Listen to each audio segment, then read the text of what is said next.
ये जंगल अजीब सा राज छुपाए बैठा है।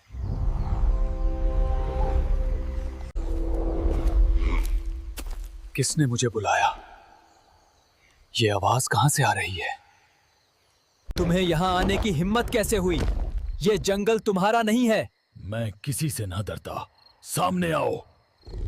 मैं तुम्हें इस जंगल का हिस्सा बना दूंगा, हमेशा के लिए। आज फैसला होगा, मैं तुम्हारा दर तोड़ दूंगा। तेरे जदू के सामने मेरी हिम्मत और ताकत ही काफी है। तुम्हारी ताकत भी मेरी आग को बुझा नहीं सकती। ये जंगल अब आजाद है। तेरा अंधेरा खत्म हो गया जिन। मैं अकेला इस जंगल में कितनी लंबी लड़ाई लड़ता रहा, लेकिन आगे का सफर और भी गहरा होगा। शायद ये जंगल सिर्फ शुरुआत है।